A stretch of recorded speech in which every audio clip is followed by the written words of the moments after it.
Labor Department is suspending operations at over 100 Job Corps centers by June 30th, citing safety concerns and financial issues. The center in Detroit, Michigan shut down last week, leaving this alumna and others in shock. I can't believe it. Job Corps changed my life. I can't stress that enough. Secretary Lori Chavez DeRemer says the program no longer delivers the outcomes students deserve. Former boxer Charles Duke Tanner, once sentenced to life for a first-time drug offense, is now a champion for justice reform. Pardoned by President Trump, Tanner, who is black, works with HUD and Impact Growth Capital to improve housing and opportunity in black communities. And a new international study finds that colon cancer survivors who followed a structured exercise program were 90% cancer-free after 8 years. Experts say the benefits rival some cancer drugs, especially important for high-risk groups like black men. Get BIN News Now on demand 24/7 on the iHeartRadio app. Trying to grow your business or increase traffic to your location? We can help. WBOK 1230 AM has a number of solutions that will meet your individual needs. Give one of our consultants a call today at 504-582-9420 or email us at info@wbok1230.com. And remember, an investment with WBOK is an investment in our community. Call today. Hey, WBOK, Ron Richardson here, host of a new show called Conversations with Ron Richardson. Join me every Saturday live from 9 a.m. until 10 a.m. as we sit down and discuss mental health, disability, drug addiction, and everyday life issues. If you're ready to have a real conversation, let's get it started, New Orleans, every Saturday from 9 a.m. until 10 a.m. right here on WBOK and streaming worldwide on WBOK1230.com. Norman Robinson is back. Can you hear me now? And he's taking no prisoners. Can you hear me now? Each weekday, Norman Robinson brings you commentary with Off the Top. The incident was shocking, disturbing, disgusting, disappointing, and sad. Each weekday, Off the Top with Norman Robinson is heard exclusively right here. It's Off the Top with Norman Robinson on WBOK 1230 AM. Hey everybody, it's Graylin Bryant Banks. And Kimber White Dupree. From the front porch, y'all. You know how we do. Every Monday is Movie Monday. And Tuesday is Trivia Tuesday. And y'all know we have nothing but bad cheering coming through here on Wednesday. But stick with us. On Thursday, we travel. That's right. And Friday's Free Your Mind Friday, so get your brass up. Something on your mind? Want to get it off your chest? Holla at your people. WBOK 1230 AM, the station you listen to all day long. Good morning, wake up. The Good Morning Show. Good morning. On WBOK.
Show. I am your host, Dr. Ashad Sawaya. Shout out to our super producer, Naira Sanders. He's back, y'all. Drop some love in the comments. He's back behind the glass on the keyboard. I want to give a special shout out to our general manager, Justin Lewis, for filling in for our super producer holding it down while he was out. And a special shout out to my co-pilot this morning, D. Will Sutton. Hey, Will. Good morning, good morning, good morning, New Orleans. At the 7:20 hour, we'll talk to Kershell Stipe, the senior manager of health promotions with the Louisiana Campaign for a Tobacco-Free Living. It is No Menthol Sunday. And at the 7:45 mark, we'll hear from Robert Peck. And later on in the day, I'm hoping that my Senator Dr. Joseph Boyd, can join us to talk to us about his fight with the Senate Education Committee as it relates to the data that we're asking for from this 20-year experiment that just ended without anybody knowing about it. They just put out a little presser and said the experiment is over. But Dr. Boyd is asking, if the experiment is over, where's the data? And nobody finds it alarming that Caroline Roma Shirley was at the table pushing back against this idea that we want to see this data. Now, you tell me, Will, what reputable organization gets all of this funding and they can't show their funders any sort of data points about the work that they're doing and outcomes for the very population of children that this money is funding? Probably the only one would be those who are like the undercover donors who don't want their names associated with a political PAC. Well, this is not an undercover, underground organization. This is a nationwide grift, if you ask me. I'm just going to call it that. Because when people hear me say that, they think that I'm anti. No. I know there are good charter schools. I've seen them, right? I've had the opportunity to work with some very good charter organizations. This is not a paintbrush and saying everybody is terrible. What I'm saying is there's something to be said about an organization that can run an experiment for 20 years and they will never, ever relinquish the data showing their growth, showing their success, showing their growth areas. I don't understand that. If you believe in your product and you're pushing this notion that it is so great, so much so that you're in different cities all across the country, why is it we cannot see the data? Well, in this case, we're not talking about just any old organization. No, we're not. We're talking about the state of Louisiana. Yeah. We're talking about tax dollars. Yes. We're talking about the money that you, I, and everybody out there listening, unless they're out of the area, pays money to see to it that our kids are educated, among other things. So we're not even talking about some 3-week or 3-month project. But they can always open their mouth and talk about what schools were pre-Katrina. No, like, we ought to be well beyond that argument. You continue to throw what you believe to be data from pre-Katrina schools, but then you won't give us a report about an experiment that you've been running for 2 decades, and we can't get a report to say how this thing is functioning. And I was not alarmed that Caroline Roma Shirley was the person at the table. This is a person with no education background, zero. She's not a researcher. She's not somebody who is the authority on what good schools should look like, but that's their what should I call her? We got to find a word for her. I don't know. Well, the hitman, I don't know what we call her, because I don't understand. If she believes in what they're doing, then why can't we see the reports? Why can't we understand the data? And they're pushing very fiercely back against it, but they put out this whole campaign, the experiment is over. You called it an experiment in your campaign, but now we can't get the information from the experiment. Well, most experiments don't last for 20 years. You do have ongoing research projects that do with different phases, but not an experiment. And whether it's research or an experiment, especially one that is funded with taxpayer dollars, you want a report. And it's my understanding that the report is required. And I was kind of amazed that at that hearing, people said, well, we know things are going well, but we appreciate your passion. Well, and I'm starting to feel insulted by the word passion, because they like to throw that around to like wrap you up in a bow about your concerns. Right. I don't, there's not a person at that meeting, and I'm talking about every senator included, who has more information, more knowledge, more expertise about what is happening in the educational realm in the city of New Orleans, in the state of Louisiana, than Senator Dr. Joseph Bowie. So he should be the authority when it comes to what is happening. So I don't understand how we don't acquiesce to expertise in Louisiana.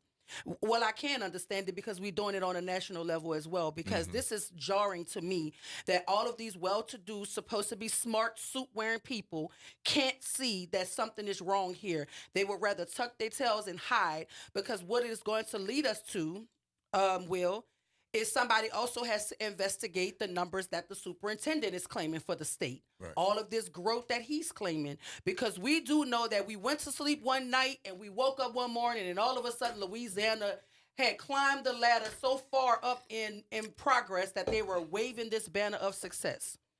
So to give us the data on the charter schools, he would have to give us the data on how we went from what they said, number 40-something to 16th. Right. Yeah. Mm-hmm. And you know everybody was side-eyeing that, right? Everybody. Even the people who are proponents of this thing were like, okay, come on now. So why can't we see it? So for me, I would like to understand, or I would like to know, if we can't get the information from the Senate Education Committee, then who do we get our information from? Because we can't trust what the superintendent is saying. We can't trust what the Bessie board is saying, because we know people get on the Bessie board whose schools have less than 7% proficiency in reading. So who do we trust? Where can parents go to say this is an authority on education who we know is telling us the truth? Because you and I know that it's Senator Dr. Joseph Bowie, but they're not even listening to him in Baton Rouge. So if they're not listening to him, then where can parents go for sound information as it relates to academic outcomes in the state of Louisiana? Well, if the report is required. What's the word again? If the report is required. Why wouldn't the state meet a requirement? Why would that committee vote 4-1 not to tell the State Department of Education to provide it? And it wouldn't seem to be that hard if you're keeping data over the years for 2 decades to go in and analyze the data. You're a comedian. And analyze the data, and you can compile it and analyze it, and you can even do it with a slant, and then people can say, here's what I think about the report. Did you do this? What's your methodology?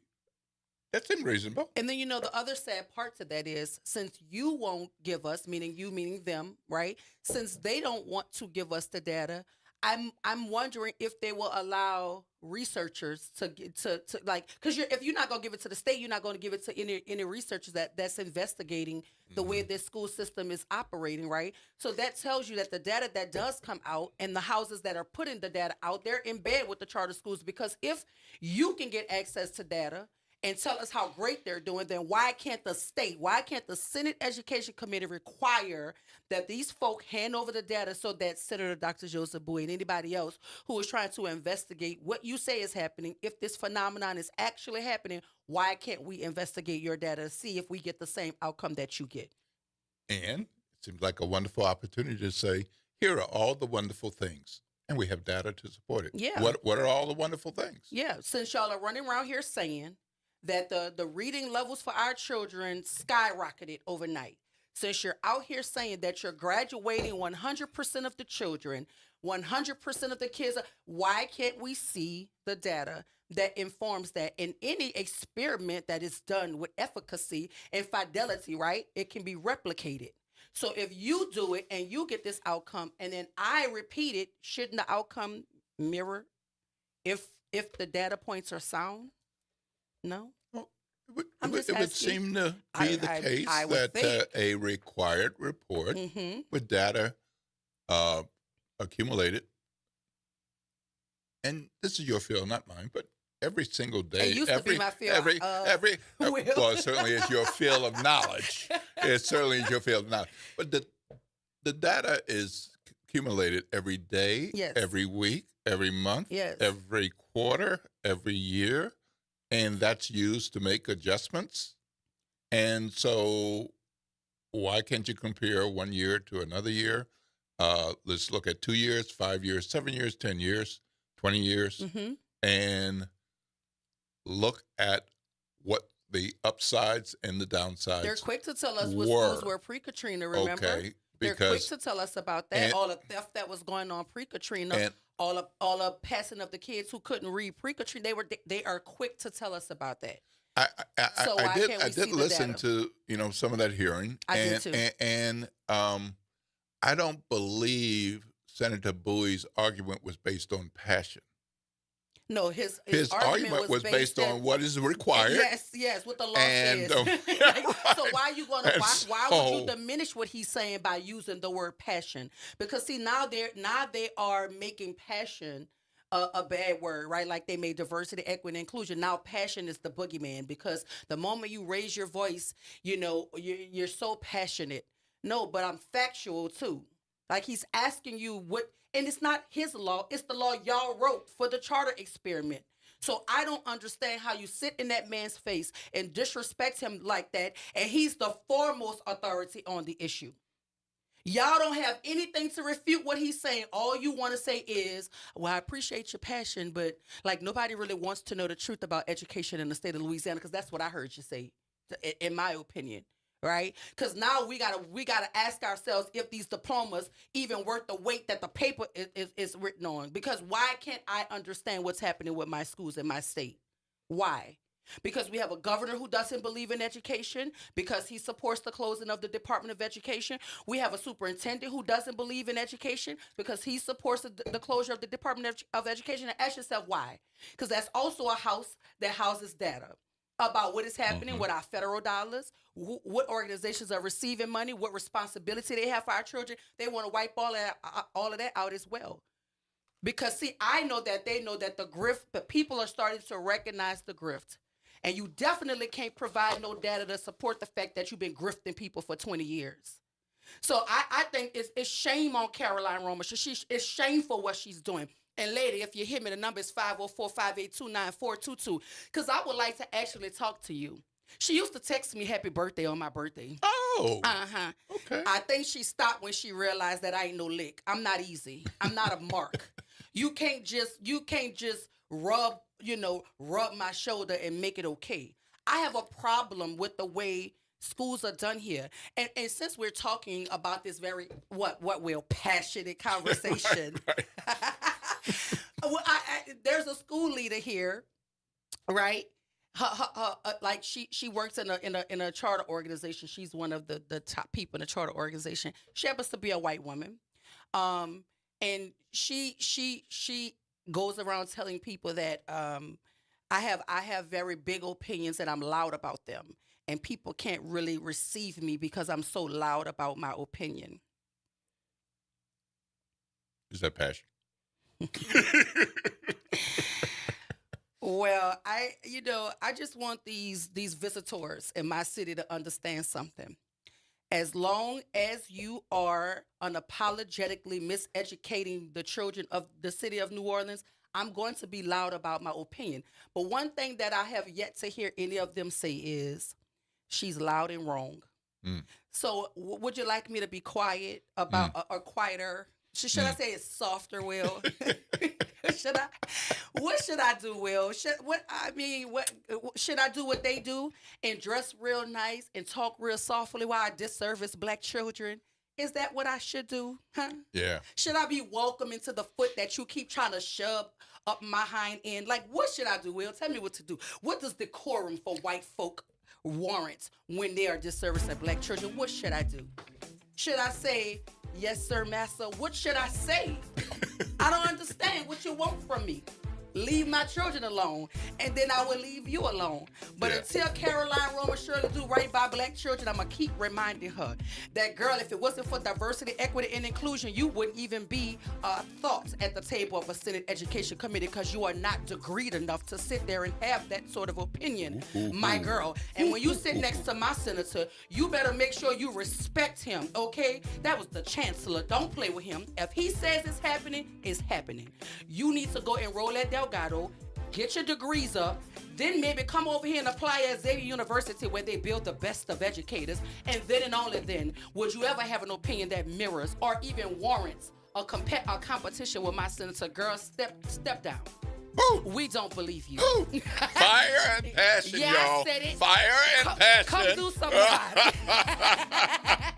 I don't know. If y'all close to BOK, you better watch out when that door opens. It's 7:21. Come do something about it. We've heard from Dr. Bowie. We have. He wants to jump all into this conversation, but he can't do it today. So, Mr. Nine, we're going to see what we can do maybe tomorrow or as soon as possible because this is not going away without a report.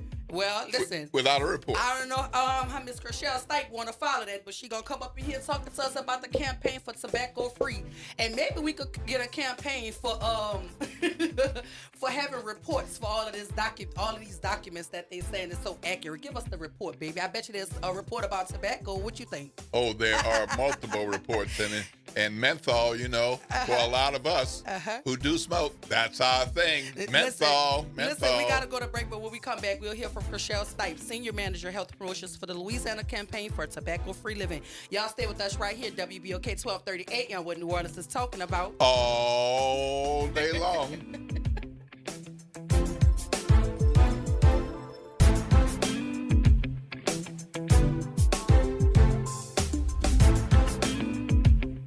This is the Bloomberg Black Business Beat. Fawn Weaver is founder and CEO of Uncle Nearest, a growing whiskey brand that prides itself on earning over 1,000 awards since it debuted in 2017. It's named for the first known black master distiller, Nearest Green, making it the first spirits brand named after a black American. Weaver spoke to Bloomberg about how Uncle Nearest sets itself apart from the competition. I don't have a single marketing and advertising firm working for me. If you see it, if we put it out, it came from my brain. It came from my heart. And so that's the difference, where they will have all of these campaigns that they'll put together. They'll spend tens of millions, hundreds of millions of dollars. It'll go out to the public and it won't hit anything. And that's because they did it, they incubated it, they sent it out to a group of people, but there's no heart connected to it. The heart of Weaver's Uncle Nearest brand is its connection to black culture and history. I'm Bloomberg's Justin Milliner on the Black Business Beat. Now more than ever, Lowe's knows you don't just want a low price, you want the lowest price. And with our lowest price guarantee, you can count on us for competitive prices on all your home improvement projects. If you find a qualifying lower price somewhere else on the same item, we'll match it. Lowe's, we help, you save. Price match applies the same item. Current price at qualifying retailers. Exclusions and terms apply. Learn how we'll match price at Lowes.com/lowest price guarantee. Have you tried hands-free Skechers slip-ins yet? Because if you haven't, you're missing out on technology that changes how you think about shoes. First, these are not just regular slip-on shoes. They're not just a pair of loafers without laces. But what makes them different is the technology inside that lets you just step into them. There's a built-in hidden shoehorn that slides your foot in, so they look, feel, and wear just like a pair of shoes you're used to. Except you don't have to bend down, struggle to put them on, or touch them. Try them at a Skechers store, Skechers.com, or wherever stylish footwear is sold. Connect with NOLA Public Schools. Follow us on Instagram, Facebook, and X for the latest updates. Sign up for District Digest, our official newsletter where we share district achievements, celebrate student successes, and keep you informed about our vision of providing a high-quality education. And don't miss our school board meetings. Watch in person or live stream on YouTube. Stay informed, stay engaged. Visit NOLAPublicSchools.com today. Again, that's NOLAPublicSchools.com. Hello, I'm Gary Clark. Please tune in to Dr. Clark 101, The Living Classroom, which is broadcasted weekly every Wednesday at 12:30 p.m. on WBOK 1230 AM on your dial. And as always, it's been a pleasure. Welcome to Liberty Bank and Trust, where your financial journey transforms communities. Since 1972, our customized banking solutions power your dreams and fuel your community growth. Every dollar you invest with us circles back to empower more people, ensuring opportunities for generations. Join us at Liberty Bank. Together, we empower possibility. Visit libertybank.net to start banking with purpose. Liberty Bank, there's freedom here. making a difference in the community. WBOK 1230 AM. Good morning, wake up. The Good Morning Show. Good morning. On WBOK.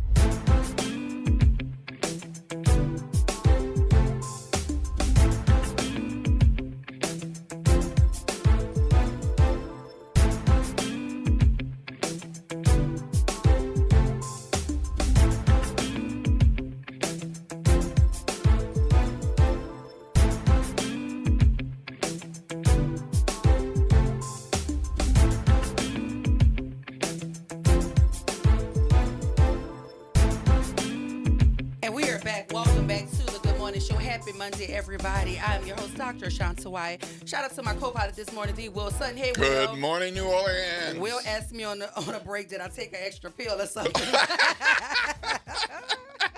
No, Will, I did not. I did not.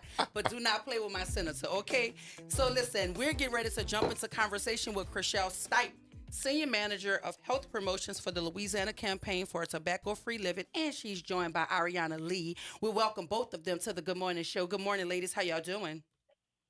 Good morning. Thank you for having me. Well, thank you for being here. Well, Chriselle, thank you for being back. We've had you here before, and we welcome you back to the Good Morning Show. Will is here this morning, so this is your first time being able to talk to the Will Sutton. Welcome. Hey, but what we're a pleasure. Here. We're Good here talking about the campaign for tobacco-free living, and we're actually joined by Ariana Lee because there's a youth component. The youth will speak out against tobacco. So welcome, ladies. Good morning. Good morning. So Thank you for having us here this morning. Absolutely. Talk to us about this campaign and how important is it to ensure that we center our youth as we push for a tobacco-free living? So yes, our efforts, and we've had constant efforts in trying to address the youth vaping issue within the state. And so we have a number of projects that we work on, but a big part of what we're doing is we're involving youth in addressing the issue. So we're bringing young people from across the state to the table to help us address the issue within the state that they're having amongst themselves and also their peers. So we have a youth advisory board that we've been having for a few years now, and we've definitely increased the number of youth that we have participating in it. And so we have an event upcoming called Get Real About Vaping, and it's going to be unique because the youth are going to lead this event, and they're going to provide insight and feedback to the adults. It's a virtual event, and it's happening on Monday, June 9th from 3 to 4, and you have to register to be involved and attend. But the youth are actually going to tell the adults what's happening and provide their feedback and how they feel it would be better to reach youth. So, Ariana, how important is it for you to be a part of a campaign such as this, and what made you want to be involved? Well, I have a lot of friends that I know that vape, and I've seen what it does to their lives, and I really don't want any other teens to be a part of that. So I'm just a part of this group because I want to stop people from trying vaping, from even starting vaping. So what do you see happening with your friends that upsets you, disappoints you? Well, I have a lot of friends that have tried vaping and they get so addicted and they spend all of their money on vaping. They don't spend time with their friends anymore. They don't study. They just stay in their room and vape. And, yeah. So it becomes so addictive, it affects their schoolwork and their lives, and that saddens you. Is that right? Yeah. All right. Ms. Stipe, so say it again. No, go ahead. Hi. I'm listening. Okay, this is Will Sutton. Okay, so in the context of vaping, how bad is vaping for the Black community generally and Black teens in particular? Well, yeah, so definitely the marketing within our communities, and we've always had an issue with marketing, just with overall tobacco marketing within our communities, focusing on our people Menthol is a big issue within our communities, and we've known that for years. They also smoke in vape products. They use menthol products. And we know that menthol actually allows a person to get addicted quicker to the nicotine. And so, for years, these corporations have known that. And so the advertising continues within our communities and also low-income communities. If you just look in the area, if you look at gas station advertisements at the gas pump, going into the convenience store, you'll see the ways that they're marketing these products. And then specifically for young folks, what attracts them is the different colors and flavors of these products. And correct me if I'm wrong, but I think something like 70 or 80% of Black folks who smoke menthol. Is that right? Yes, that is true. That is true. Okay. And that's historical targeted marketing that tobacco companies have done for decades and continues to be done. And so that's how our communities are hooked on menthol. So the majority of African Americans who smoke do smoke menthol products. And so now menthol has moved into the vaping market. Is that what you're saying? Yes, menthol. There are menthol products that are used in vape solutions. Yes. And then not just vape, but also just other nicotine products that it's ever changing. The marketing out there to get young people hooked on nicotine products. Along with vaping, there's also the patches. The patches, The pouches, the pouches that you put inside of your mouth and you absorb nicotine that way. Right. So it's different, it's ever changing. So our work is never done. So were there any specific moments or messages from the youth speakers that you believe really resonated with the audience? Yes. So our youth, like Adriana said, that they're exposed and they see what's happening within their schools. Just want to let adults know, and specifically school administrators, educators, of course, parents, and those adults that advocate for youth within the communities, letting them know from their point of view and their feedback and what they see regarding vaping to help us overall address the issue. So they're going to be talking about prevention ideas from a youth perspective, getting an inside look into the real school culture, and then just trying to find next steps for communities and schools and families on what to do to address the issue within the state. So how do you feel, or do you feel like an event such as this helps to bridge the divide between adults and kids as it relates to tobacco use? It does. It definitely does. It allows the youth have a voice, so it allows them to use their voice to let the adults know, hey, we kind of know what's best for us at times too. We kind of know we have ideas on how you can help us address this issue, and for adults to hear from the youth, because a lot of times, we're older.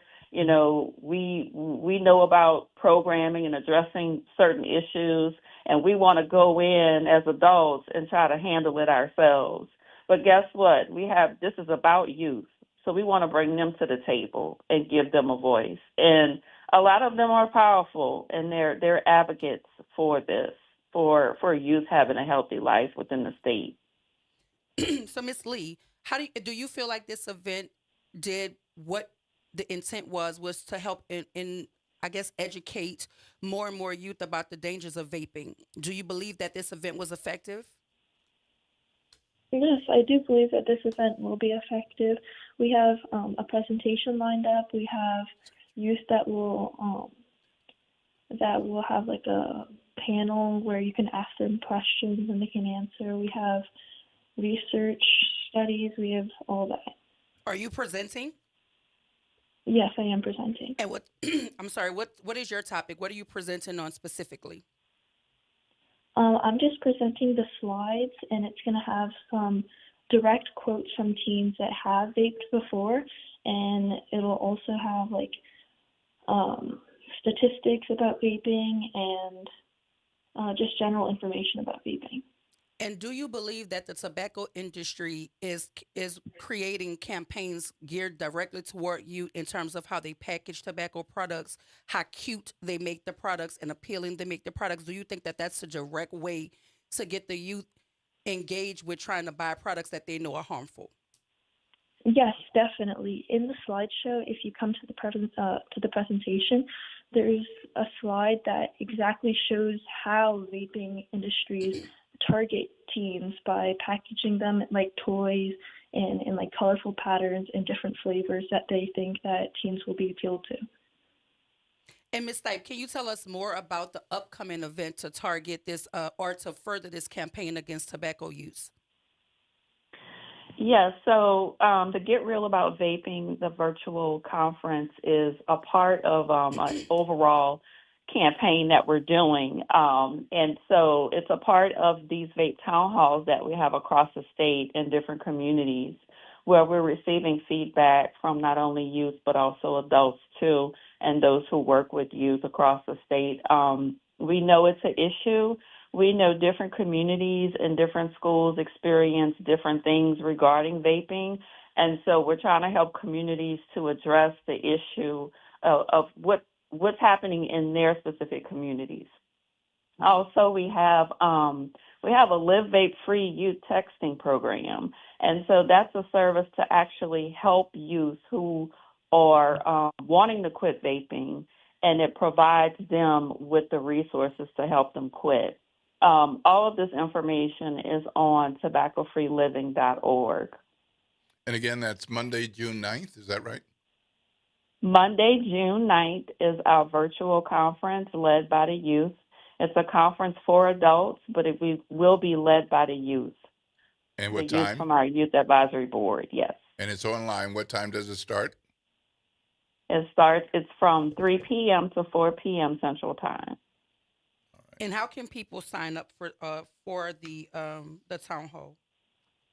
They can go to our website at tobaccofreeliving.org, and they can sign up and register for the virtual conference. So based on your insights shared during the webinar, what are your next steps for tobacco-free living and your partners in combating youth vaping in Louisiana?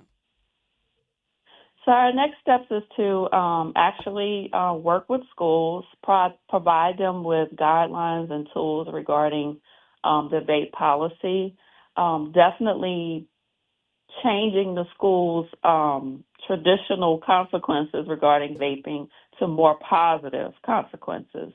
So instead of suspending youth, providing them with a positive alternative when they're found, with vape products. So helping schools and giving them guidance that way, and also educating the school administrators. So we're working with the Louisiana Department of Health and providing online training for those school administrators and educators on how to address the issue, educating them on vaping and how to positively impact youth. Yeah. Okay. Now, can you talk about the role of the marketing and the funding of Black organizations connected to menthol and vaping? Yes, so there is a organization that's happening within New Orleans called New Orleans No Menthol Coalition. And so that's in the process of being created specifically for the area.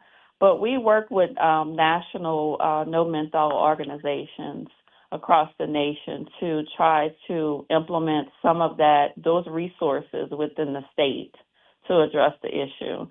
So in the No Menthol Coalition, working with local churches within the area and local leaders within the community. So that's something that we are coming up on and working on towards. And I appreciate the fact that you guys are censoring youth. What else do you believe makes this event different from traditional tobacco prevention efforts? Well, I would say because we're involving youth.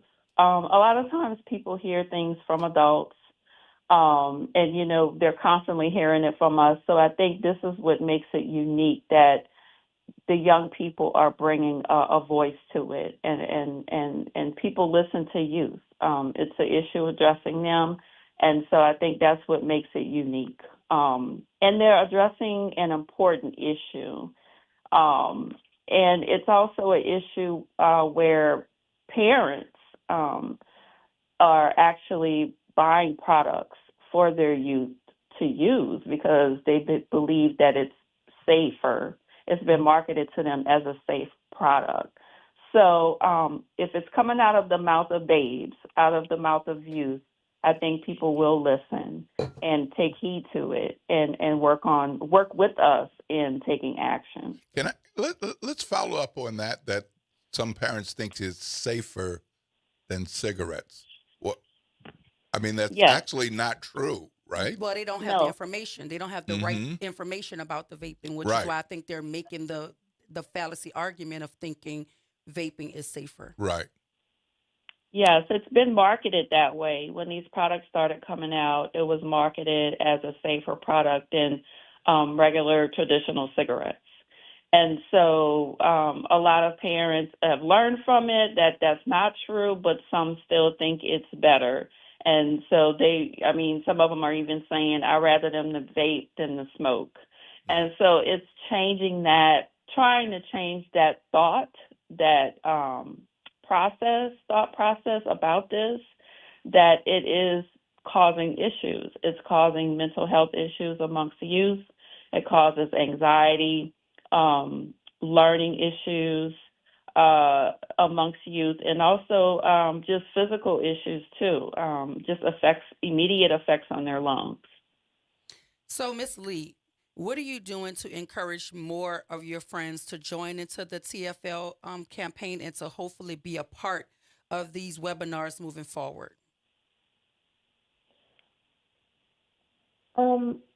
I'm telling my friends that this is a great opportunity to help make this community a better place. And also, it's a little added bonus, but this program is it has a financial incentive, so the youth are actually given a little bit of a cash reward for being a part of this board, so that's another thing. And also, this is like a great opportunity to just like make this community and where we live just like a better place in general. Well, we absolutely appreciate you being a part of the Tobacco Free Living campaign, and shout out to you too, Chriselle, for making certain that we censor youth voices, because too often we talk about issues and we leave out the people most directly impacted by the issues. So I think it's a wonderful idea to censor them and to not only censor them, but to allow them to lead this campaign. I think that is, to me, an amazing effort on behalf of TFL. Thank you. Thank you very much. So listen, you got anything else, Will? Well, and again, that's Monday, June 9th. It's a virtual webinar, part of the Vape Town Halls, and that's 3 p.m. to 4 p.m. Central Time. And you can go on the website, right, Ms. Stipe, to sign up for the webinar? Yes, ma'am. Give us that website one more time. It's tobaccofreeliving.org. Well, tobaccofreeliving.org. You can go there to sign up for the June 9th webinar. It is taking place Monday, June 9th from 3 p.m. to 4 p.m. Please go to the website and sign up. I want to thank the youth leader on the phone, Adriana Lee, for joining us this morning, and Chriselle Stipe, the Senior Manager, Health Promotions for the Louisiana Campaign for Tobacco Free Living. Thank you both for joining us this morning. We appreciate your time. Thank you so much. Thank you. Thank you for having us. Absolutely. Listen, we have to go to break, but when we come back, we're going to hear from Robert Peck. Y'all stay with us right here, WBOK 1230 AM, what New Orleans is talking about all day long.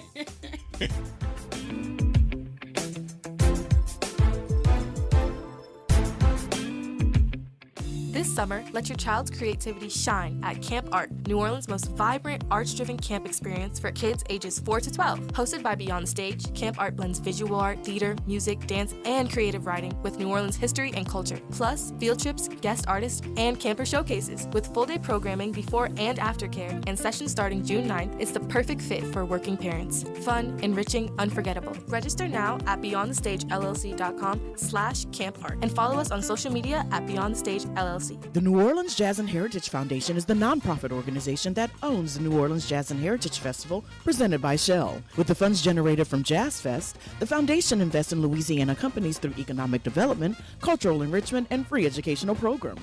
To learn more about what the New Orleans Jazz and Heritage Foundation does, please visit www.jazzandheritage.org. New Schools for New Orleans wants to wish all of our students, teachers, and administrators a great summer break. Use this break as an opportunity to relax and reflect on all of you've accomplished this year. We can't wait to celebrate your success in the coming months. Oh no, stomach issues again? Stomach issues? Who are you? Your pancreas. I could be the real reason for your diarrhea, gas, bloating, stomach pain, or loose oily stools. I thought it was my stomach. People often do, but any of these symptoms could mean having a condition called exocrine pancreatic insufficiency, or EPI. With EPI, the pancreas doesn't release enough enzymes to break down food, but EPI is manageable. Use the symptom checker on identifyepi.com and speak with your doctor. That's identifyepi.com. Sponsored by AbbVie. Good morning, wake up. The Good Morning Show. Good morning. On WBOK.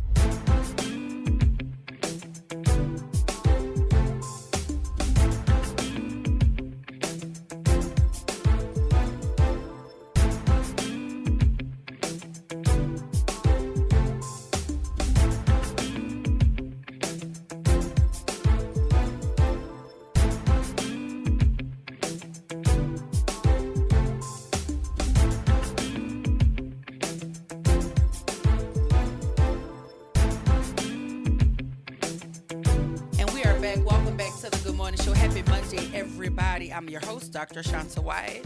My co-pilot this morning is Will Sutton. Hey, Will.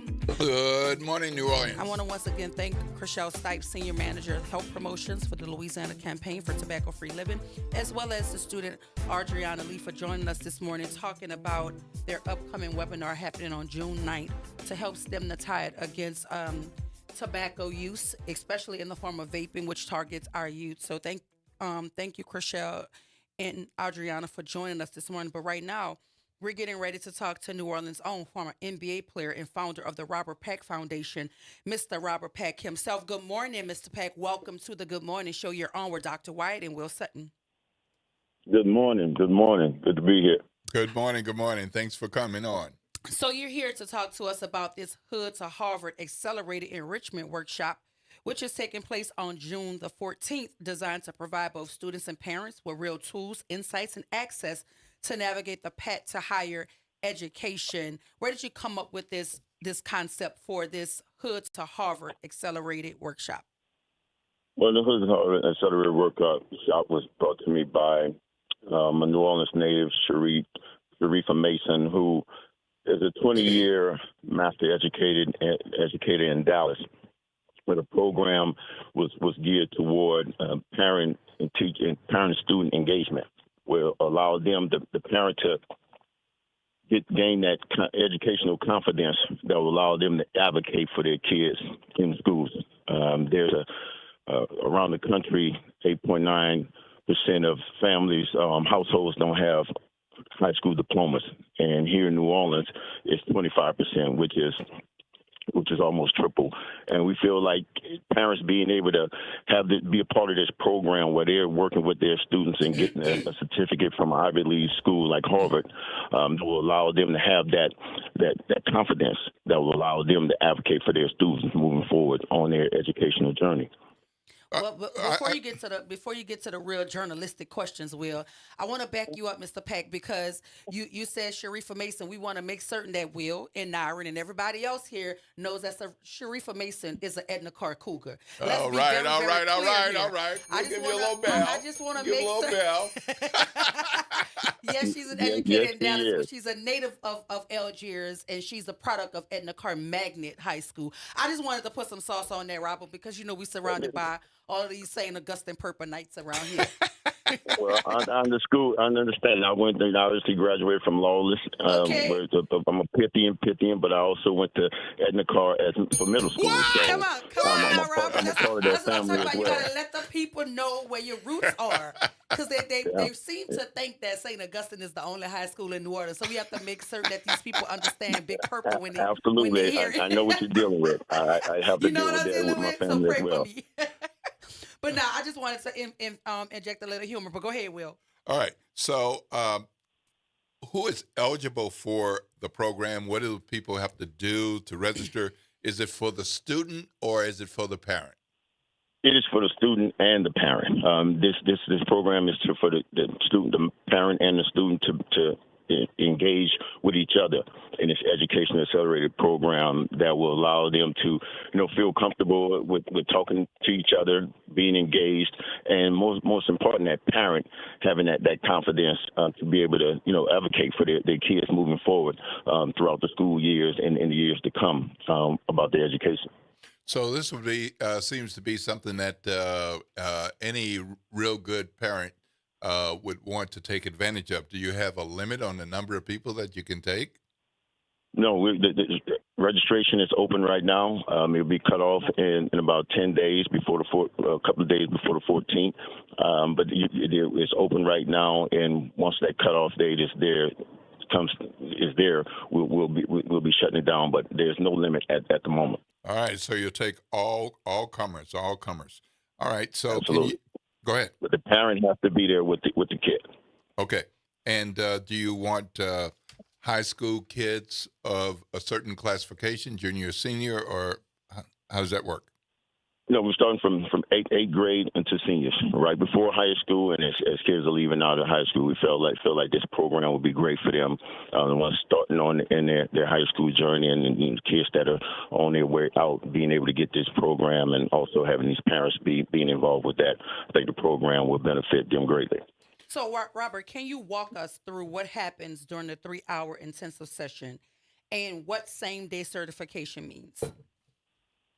Well, throughout the certification, the day the students and the parents will be on the program on computers with Harvard EDX, and they'll be going through the program, together and answering questions, getting the education. The course is introduction to educational engagement, family engagement, which will be conducted by Sharifa Mason, and with the help, kids, they'll go answer questions.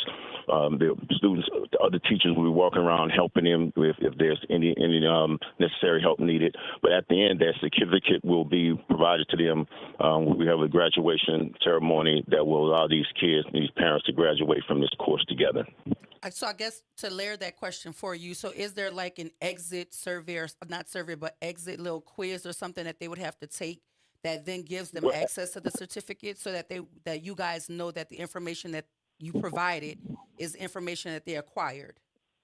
Yes, as they're going along, there's different parts to the program that they're answering questions as they're going from each part of the program. Okay. But at the end, we'll be able to download these certificates. They will get the certificate immediately. They will be handed these certificates at the ceremony that will take place after the program has concluded. So will the ceremony take place on June 14th? Yes, the ceremony takes place June 14th after the course is completed, right at the same on SUNO campus. Everything will be taken care of in one spot.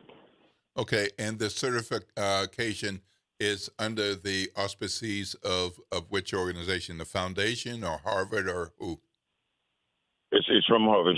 It's Harvard EDX. The certificate is issued from Harvard EDX. They will be taking the program. Obviously, they've done the program through the Harvard program that we've created. Okay. And if a parent and a student are interested in Hood to Hampton or Hood to Tuskegee or Hood to Xavier, is this still something applicable for them? Or do they have to be interested in Harvard? We're partnering with these kids. They can they're going to get this program. They'll be a part of this program. It's a Hood to Harvard, but we're partnering with right now Southern Ag. We're partnering with different schools that we'll be able to take courses from as we move forward. Harvard EX is the one that we partner with right now to be able to provide this, but we're looking forward to partnering with different education institutions to be able to provide a certificate from. So will there be additional opportunities beyond June 14th for parents and students to take advantage of? Yes, there will. Right now, and I want to show some gratitude to Councilman Freddie King and the Greater New Orleans Foundation that allows us to be able to put on this program at this moment. We will continue to have these programs throughout the year. We feel like this is very important, getting parents and students engaged at an early age, and we will be moving forward, be having programs at different times. So, Mr. Peck, how does the Hood to Harvard program differ from other college readiness programs? Well, I think this program is overly focused on the family engagement, the introduction of family engagement, because we've seen with the, since the pandemic, there's been alarming rate of increased absenteeism. And we think that keep parents being more engaged, being more confident in advocating for their kids. I think this will get kids back in the classroom, have parents more engaged with their kids and invested into their educational journey. And I think this program something that's going on right now in our society, particularly here in New Orleans, where the community I love so much, that we want to find ways to be able to get these kids back in the classroom, but also engage there and feeling comfortable about their educational journey. So for our listeners, can you give them a little bit of background on yourself and how you came up with this foundation and other work that the foundation does? Yes, I'm from here in New Orleans. Initially in Algiers from the Fisher Housing Project. All right, Fisher. Well, absolutely. Making all the connects. Well, and the Lower Ninth Ward. All right, where now. I went to high school at Lawless.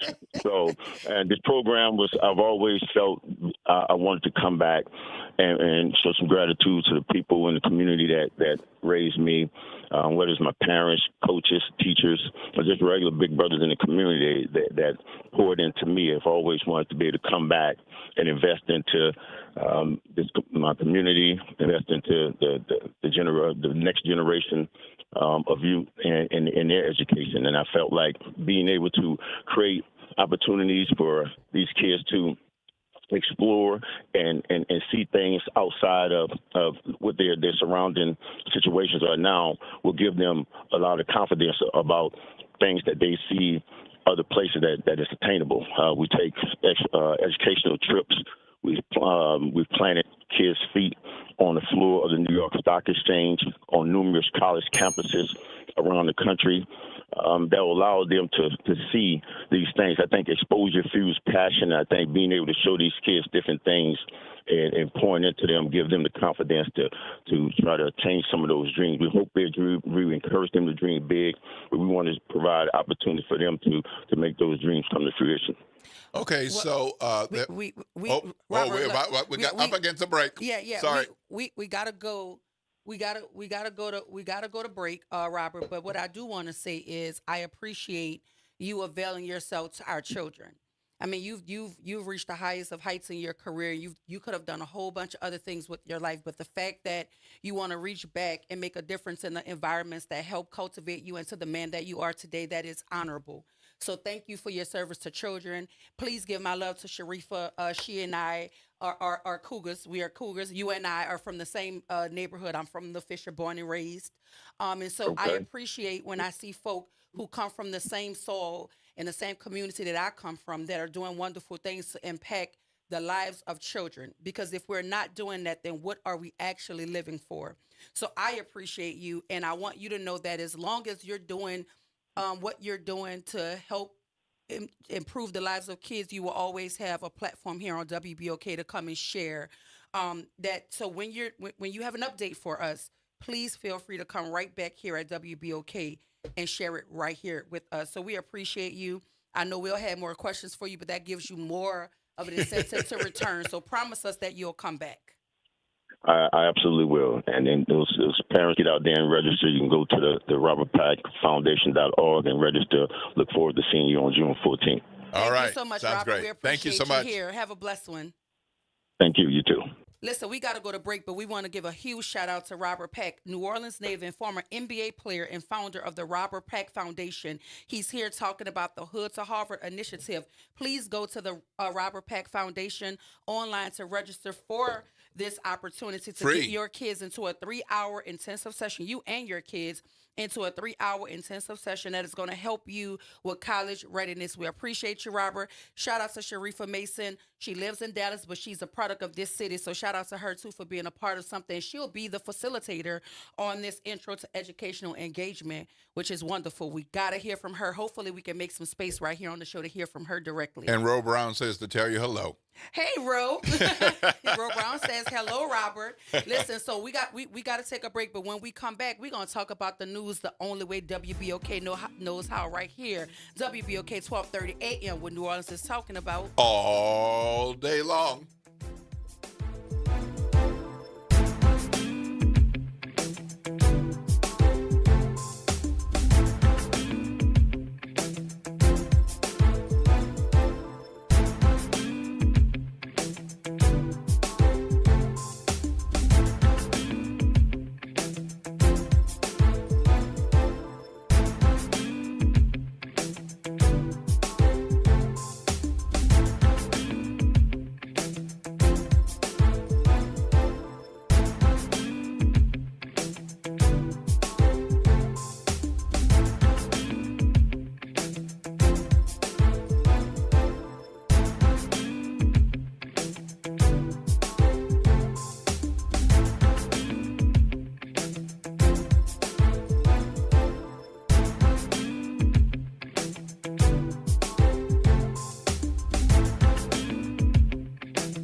WBOK New Orleans, home of the Good Morning Show, 7 to 9 a.m. weekdays. This news report is brought to you by New Schools for New Orleans. New Schools for New Orleans is committed to keeping and finding great teachers for our students in Orleans Parish. If you or someone you know is interested in becoming a teacher for the 25-26 school year, let us help you. We've created the New Orleans Teacher Job Board, which is the official job platform of public schools in New Orleans. You can apply to any school in the city. Simply post your resume and provide information about yourself. Visit our website to learn more and apply. www.neworleansteacherjobboard.org. I'm Bree Wood with BIN News Now. Illinois Governor J.B. Pritzker is celebrating Illinois' 7th straight balanced budget, a $55 billion plan with new taxes on tobacco, vaping, and sports betting. Unlike the federal government, we are balancing our budget for the benefit of your families, while Trump spends wildly to benefit his family and their Doge Bro friends. He says it helps working families more than Trump-era federal cuts. 11 people were stabbed Sunday night at the Union Gospel Mission in Salem, Oregon. Police say the victims were taken to Salem Health with various injuries. A male suspect is in custody, but no motive has been released. And Sean Diddy Combs' sex trafficking trial resumes today in New York. His lawyers continue cross-examining a former assistant under the alias Mia, who says Combs raped and abused her. Radio host Enrique Santos is expected to testify next. Get BIN News Now on demand 24/7 on the iHeartRadio app. Good morning, Wake Up. The Good Morning Show. Good morning. On WBOK.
Morning Show. Happy Monday, everyone. I am your host, Dr. Ashanta Wyatt. Shout out to my super producer, Nyron Sanders. Nyron's back. And my co-pilot this morning, Will Sutton. Hey, Will. Good morning, New Orleans. Right now, we're getting ready to have a conversation about the Power Her Weekend. Winning with Power, Purpose, and Prayer happening Friday, Saturday, Sunday, June 6th, 7, and 8 at Christian Unity Baptist Church. And it is open to the public and it is free. I like free the is sound a whole of that. lot better than cheap. And Power, right purpose, now, and prayer. Yeah, yeah. Right now we have the First Lady herself in studio with us. Good morning. Welcome to the Good Morning Show. How you doing? Good morning.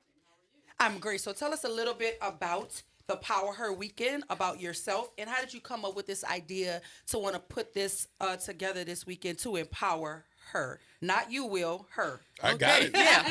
Hey, more powerful women, the more powerful men. At least you know a little something, Will. I'm sure when you're right. How you doing, First Lady? Doing great. My name is Cheryl Bauer Stevens, and my husband, Kevin Stevens, Dr. Kevin Stevens, is a pastor of Christian Unity Baptist Church.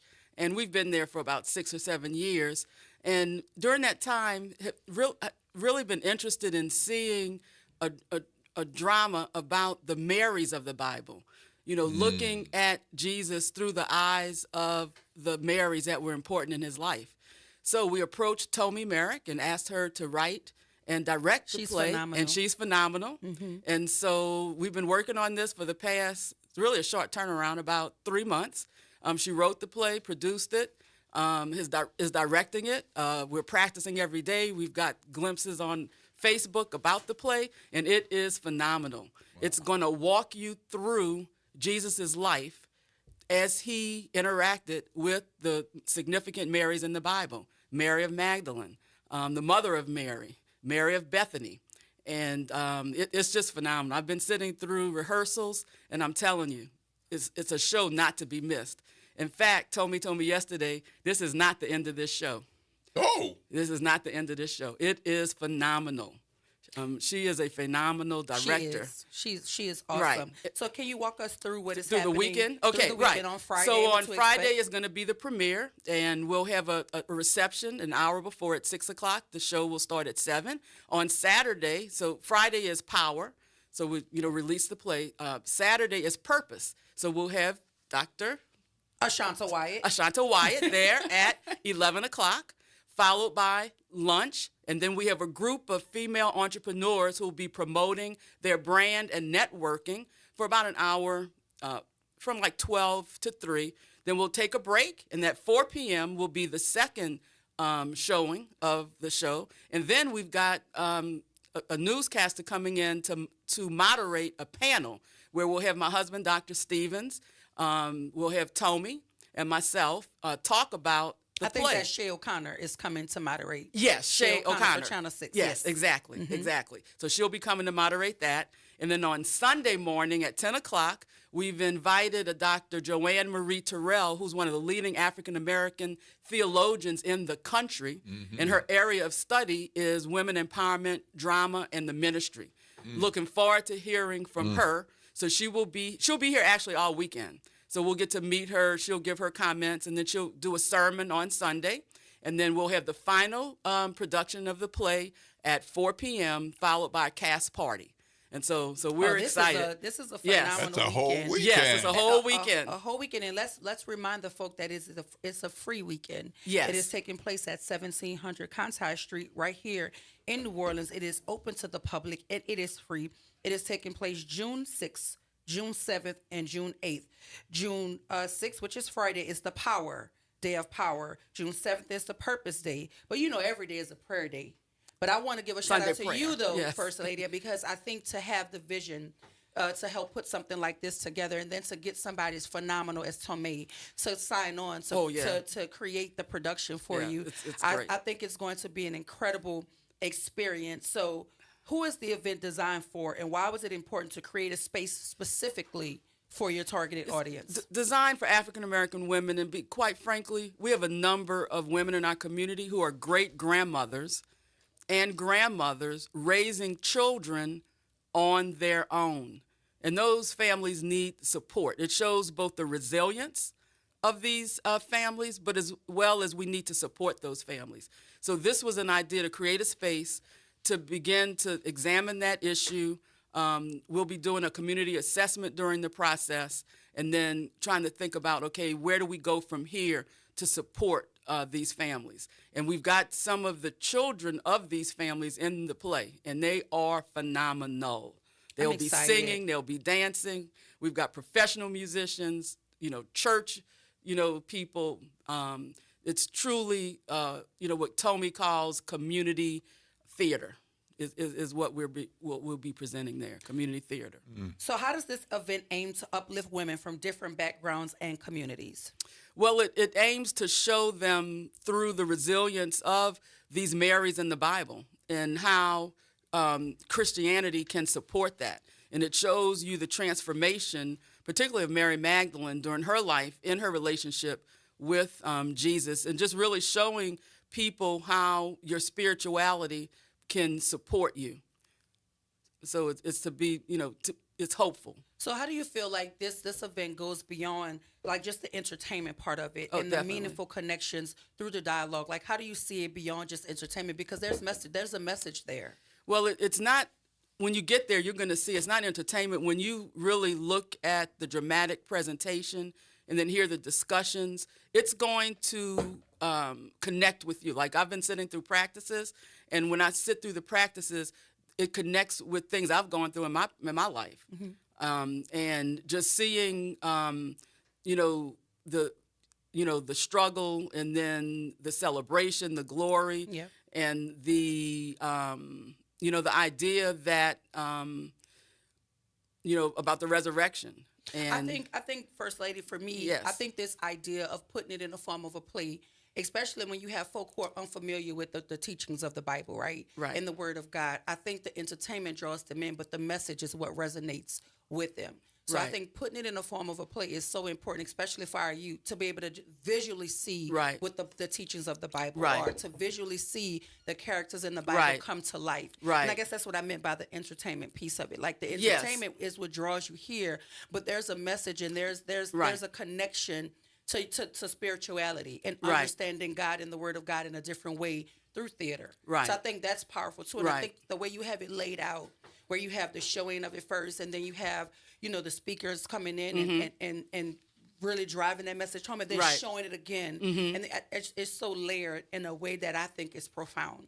And Tomei, I cannot continue to stop saying how wonderful she is. So to have Yes. somebody of that magnitude to sign on. Oh, yes. Oh, I'm excited to Oh, see yeah. what y'all Yeah. are putting together. I really am. Thank you. I am very, very excited. I'm very, very grateful to have been asked to be a part of it as one of the speakers. And so I didn't know who you were when you were sitting out there, because we've been talking through text. Right, and, right. and emails and things. Right. So it was just like, hi, Yeah, And you I'm can't like, recommend it. They say you got to get Dr. Wyatt there. You got to hear her perspective. Mm-hmm. The community is going to want to hear her perspective. Well, shout out to whoever recommended me. I don't know who you are, but I'm grateful, because God don't play about me, Will. Yeah, I keep right, trying to right, tell right, these right, people. right. But I'm absolutely serious when I say I am grateful for the opportunity. Anytime that I can get on a mic and address my community, especially where children are in the midst, that to me is my heart's work. So thank you for involving me. Thank you for allowing me to be a part of it. I really appreciate it. You're welcome. And, I want to encourage the brothers out there to encourage the women in your life, your mom, your grandmom, your auntie, your wife, spouse, partner, to come out for this weekend, because when our women are empowered, and if they feel the power, if they feel God's love, if they know their purpose and the power that they have, and there are those of us who are fabulous at prayer. Ask for a prayer, and in 10 seconds, do it very well. There are others, we're still growing with that. I'm sure this weekend will provide you with a lot of tools and resources to strengthen that part of your life as well. And this is the kind of thing I want women in my life to experience. And I'm glad to hear that you're doing the play multiple times, because Yes. sometimes people have plans, and sometimes they have obligations with kids or Right. grandkids, and, Right. and so they might not be able to make it on this day. But the fact that they can make it on another day is fabulous. And here's what I suspect. I suspect that you're going to have people coming the first day. They're going to tell their friends, and the friends going to come on the. That's what Tommy said. That's what I mean. I'm excited already. I'm just I really am excited, and I think having it across a weekend does give people the opportunity that if they missed the first iteration of it and people are talking about it and it's like, oh, I have to go and see that. And then the fact that you have it's a free event. Yes. The fact that you have powerhouse folk who have signed on to help push this message, because the centerpiece of it is this Mary is my name. How does Mary is my name connect with the theme of empowerment? And why was it chosen as your centerpiece? Well, Mary was empowered. The mother of Mary was empowered. She was empowered by Gabriel, and you're going to see that in the play. And don't give them too much. Oh, okay. All right. We all want right. them to all right. come. All right. Don't give anyway, them all right. tease them first. Okay, we're going to tease tease. them. Okay. Well, Mary herself was empowered. Each one of these Marys were empowered, and they were the rocks of their community. Women have been marginalized and not really talked a lot about. And so we're not taken away from Jesus. He's still the focus. But when you see how these Marys supported him, how they were the resilient women in the Bible, in the community, to support him and his message. And so we are a resilient group of people. Do you see yourself in one of the Marys that is depicted in the play, since you've been having little sneak peeks of it? I see myself in all of them. Okay. And definitely been through what those Marys have been through. Yeah. So I think, and that's where you're going to start having a personal connection. Yeah, and you have to, First Lady, the folk who have been through some things. I think folk have gotten away from understanding what a testimony is. Right. Like there's no person that I know that can walk into any place and affect the kind of change if they've never been through something. Because when you've gone through something, you can tell it a bit differently than talking about somebody else's experience of the something. Exactly. And so for me, this is why I jumped on the opportunity to when you ask, I did not hesitate.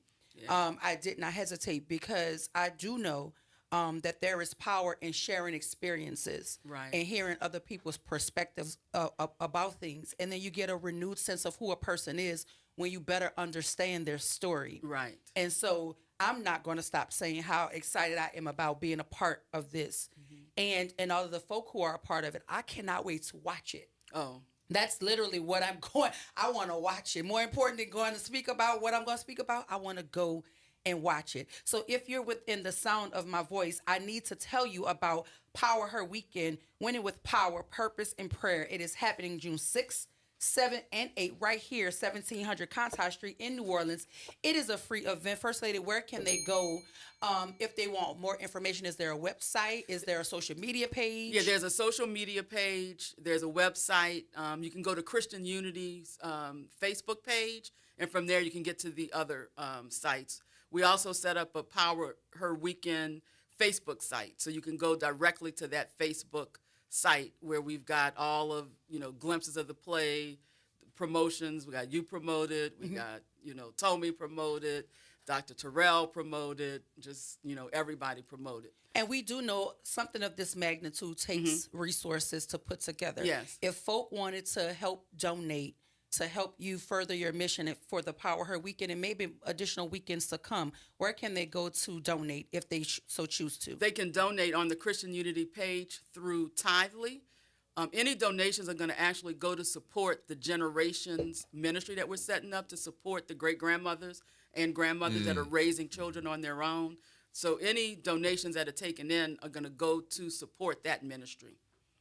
So Wonderful. Is that ChristianUnity.org? ChristianUnity.org. Can they go to ChristianUnity.org? And then Tithely, and then they should be able to select either the drama ministry or the Generations ministry to donate the money. Wonderful. And then they'll know for sure that it's going to go to the Generations or the drama ministry. So shout out to the First Lady of the House of Christian Unity Baptist Church. Nothing against you, Pastor, but it's a Power Her Weekend. So shout out to the First Lady. has to put some sauce on that.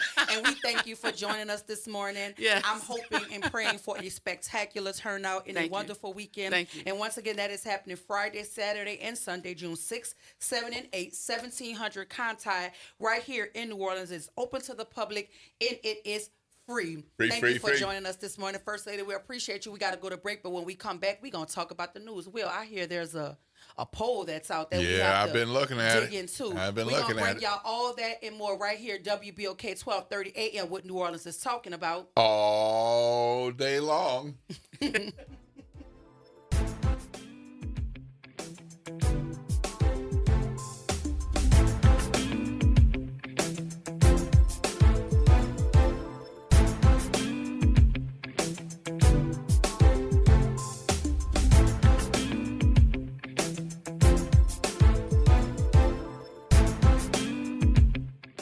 Hey everybody, it's Graylin Bryant Banks. And Kimber White Dupree. From the front porch, y'all. You know how we do every Monday. It's Movie Monday. And Tuesday is Trivia Tuesday. And y'all know we have nothing but bad cheering coming through here on Wednesday. But stick with us. On Thursday, we travel. That's right. And Friday's Free Your Mind Friday, so get your brass up. Something on your mind? Want to get it off your chest? Holla at your people. WBOK 1230 AM, the station you listen to all day long. Good Monday morning. I'm Daryl Forges with WDSU News, and here's your headlines. New Orleans police are investigating 2 shootings that left 2 people injured. The latest happened just after 10 p.m. on Dowman Road near Morrison Road. Police say a man was shot in the leg and taken to the hospital. Hours earlier on Dwyer Road and Rain Street, a man was shot in the arm and showed up at a hospital around 4:15 p.m. No word on a suspect in either of these instances. If you have any information, call Crime Stoppers. You know the number, 504-822-1111. The search continues for 2 escaped inmates who broke out of the Orleans Justice Center nearly 20 days ago. And since then, many accomplices have been arrested. Derek Groves and Antoine Massey are the 2 still running from police. The U.S. Marshal's Office says they believe they're receiving help from family or friends. There is a $50,000 reward per tip that could lead to an arrest. After a major blackout left more than 100,000 of you in the dark last weekend, community members are voicing concerns. The Alliance for Affordable Energy is hosting a virtual town hall to break down what exactly happened and how to prevent it from happening again. Neighbors and business owners are encouraged to join the conversation. It starts at 6 p.m. We posted the Zoom link for you on our website. That's WDSU.com. And a surprising upset in Baton Rouge. The LSU Tigers fall to the Little Rock Trojans 10-4, forcing a winner-take-all game between the 2 teams today. LSU was the number 1 overall seed in the NCAA Baton Rouge Regional. Little Rock was number 4. They play later on tonight. The winner of that game goes on to face the West Virginia Mountaineers for the weekend. That winner goes to the College World Series. I'm Daryl Forges, and that's your headlines for WBOK. Have a great day. NOLA Public Schools is excited for the rest of this 24-25 school year journey with our families, watching our students dive into learning, growth, and success. As the school year continues, our dedicated educators are focused on keeping every student engaged and motivated. Let's keep embracing new challenges, celebrating achievements, and supporting each other to make the rest of this year even more impactful. Stay connected with your school and NOLA PS through our social media channels for updates and resources. We're here to help our scholars attend today, achieve tomorrow. The New Orleans Jazz and Heritage Foundation is the nonprofit organization that owns the New Orleans Jazz and Heritage Festival presented by Shell. With the funds generated from Jazz Fest, the foundation invests in Louisiana communities through economic development, cultural enrichment, and free educational programs. To learn more about the New Orleans Jazz and Heritage Foundation, please visit us at www.jazzandheritage.org. Fresh produce, local flavor, and a healthy you. New Orleans East Hospital is hosting a farmers market the last Wednesday of every month from 2 p.m. to 6 p.m. Join us in the parking lot across from the main entrance. Support local farmers and your wellness. We'll see you there. Making a difference in the community. WBOK 1230 AM. Good morning, Wake Up. The Good Morning Show. Good morning. On WBOK.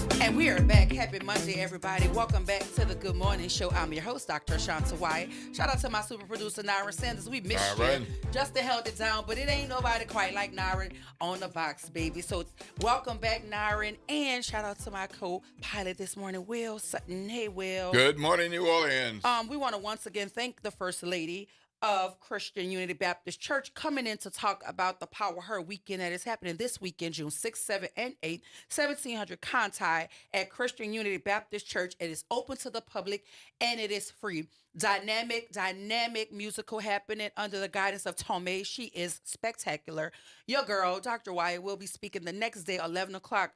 On the 7th, and then they will show the play each and every day of the weekend. So if you don't have anything to do, even if you have something to do, make some time. Come over to 1700 Conti and see what the folk at Christian Unity Baptist Church are cooking up for you as they empower her this weekend. So shout out to the First Lady. And again, Pastor, nothing against you, but it's a Power Her type of weekend. And right now, I want to give a shout out to Ron Clark. Did you get a chance to pull it up and see it? I want to give a shout out to Ron Clark at the Ron Clark Academy. I ran across the video. You know, it is graduation season going on. And Ron Clark posted, and he said, "This was not planned. The Ron Clark Academy scholars are free to express themselves or to be expressive and do whatever they want when they accept their diplomas." And it made my heart smile because understanding education is more than trying to move numbers in terms of reading and mathematics. Understanding education is to understand children and to allow children to be children, because once they cross that stage, Will Sutton, the real world awaits them. Yeah. So but for that moment that they could just fully be children for the very last time, because college is waiting, career is waiting, jobs are waiting, like real things are happening. Bills are waiting. Adulthood is the most ghetto hood. I don't know why people rush to sign up. You're right. I don't know why.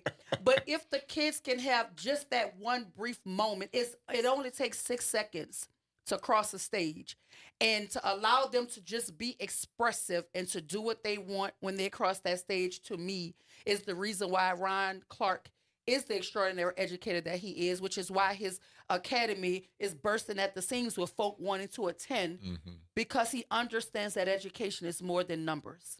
Yeah. And to me, the joy of educating children is very obvious in that video. Did you get an opportunity to see the it? joy on that young lady's face. Oh, my goodness. When her principal, the leader of her school, joined in, because she was just doing her little dance, you know, and he joined in. And I mean, he knew the moves, like he was, but you know, that's Ron Clark. Right. He knew it.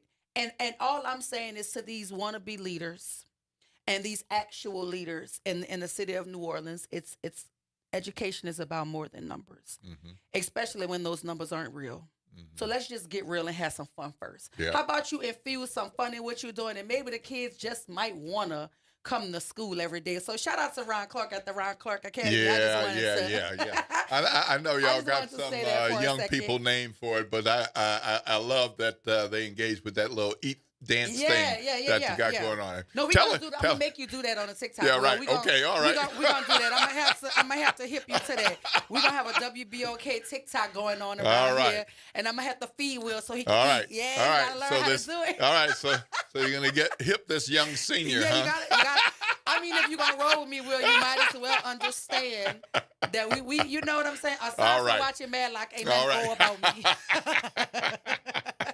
But no, I wanted to give a shout out to the educators who are actually out here really doing education in a real authentic way, loving and caring on children beyond test scores and data points, right? And so that's why I wanted to highlight Ron Clark, and that is who Sharifa Mason is. So I'm going to take a moment to acknowledge her as well. She is a product of Algiers. She's a graduate of Edna Carr, and she's a phenomenal educator in Dallas. Yeah. She's gone from the classroom to actually being a master level educator, where she's training educators, and now she's putting on these conferences and things and teaching educators how to be empathetic in terms of what these kids are bringing into our schools. Because understand, parents are sending you their best child.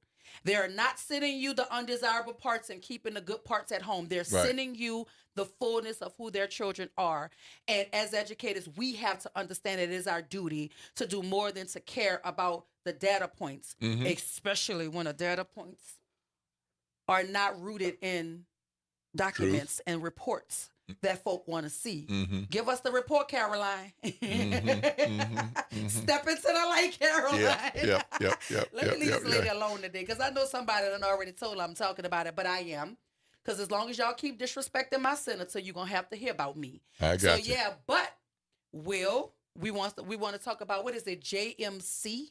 Is it JMC Analytics? Before we jump into that, I got something else for you. You got something else? I got something else for you. I Right. just want to take He got a moment. his notepad Because out. I just look, we're all about New Orleans and Southern Louisiana, but I just want to make sure y'all understand the impact of 45-47 across the globe. See, that, okay. well, you have to prep me when you're getting ready to all right. So because I didn't know we were getting ready to go there. All right, go ahead. all right, but let's hear. we're going to talk about another nation. Okay. Okay. So in Poland, they have a series of steps to the elections. So they don't have early voting, and then here's the election day. Mhm. So the election started like 2 weeks ago. Okay. And then it culminated late last night. There was a liberal mayor of Warsaw who was the front runner. Okay. And a conservative, to use our language, MAGA guy running, that people thought he would make a strong showing. He won. The MAGA guy. The MAGA person yes, won by 50.89% to 49.1%. Oh, that's very close. And in what world in the past has our presidents endorsed candidates in another country? Trump endorsed this guy. Well, because we're living in a simulation of our world. Right. That's what's happening here. Right. So, there's more to that. I just want to put it out on your radar screen so you can be aware of that, because this is going to be a news story that develops today and this week that you'll want to pay attention to. This is the kind of thing that could upset what's going on in Ukraine and in Poland. And because now he is helping to determine leaders in other nations, is what you're saying. I am. Yeah, that's what you're saying. Yes.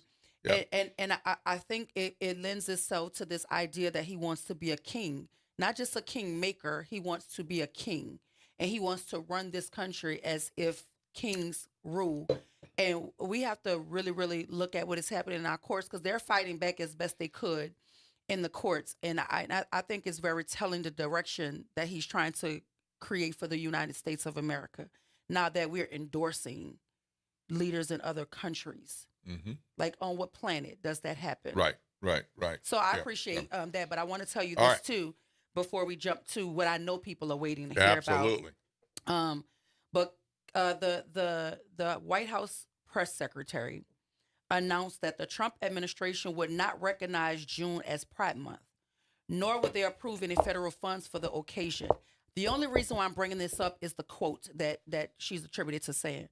President Trump doesn't feel as though spending $200 million on festivals and parades for what amounts to be less than 7% of the population makes any sense. Now, I'm going to say that again so you can understand the direction I'm going, so we could understand waste, fraud, and abuse, right? President Trump doesn't feel as though spending $200 million on festivals and parades for what amounts to less than 7% of the population makes any sense.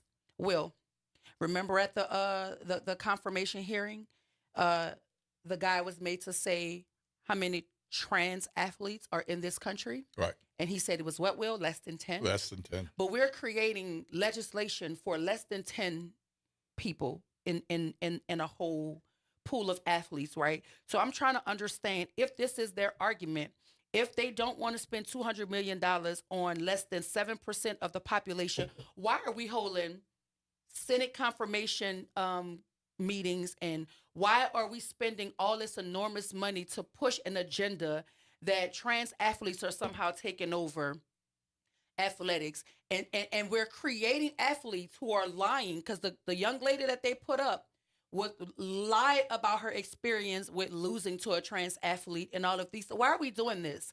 If it is less than 10 athletes in the entire country that are competing or allegedly competing in these environments where women are competing. Why are we doing that? So now they're trying to say that they won't have Pride Month or they won't fund it because it amounts to less than 7% of the population, which makes it insignificant. Well, can they have it both ways? Well, there's another party and parade that's going to cost millions of dollars. Oh, it's going to be on Flag Day, the president's birthday. Yeah, which I thought they were canceling. Well, $45 million is $45 what I heard. million plus. Waste, fraud, and abuse. And the each military branch is going to have to find the money. Waste, fraud, and abuse. Take that from training and other types of programs that they've already budgeted for. Or maybe he could ask Qatar. Yeah. To do it. I mean, they were out here gifted. And that came out too, Will. Qatar said that he asked for the plane, that they did not gift him the plane. He asked for the plane. So, I mean, on what planet are we endorsing foreign nations for their elections, requesting extravagant gifts from foreign nations against every rule of law that we know? So we're not living in the real, we're living in a simulation, Will. Yep. And speaking of simulation, let's talk about what I know people want to hear. Yeah. So what is it? JMC, right? JMC. JMC Analytics has come out with another poll. Some another poll. So keep in mind, everybody, that polls are a snapshot in time, and how the questions are asked, the methodology that goes into them, determine what type of result that you're going to get. Can I say this real Absolutely. quick, Will, before we move on from the simulation we're living in? Oh, sure. Their president also posted that he basically alluded to the former president not being a real version of himself because he was quote unquote executed in 2020.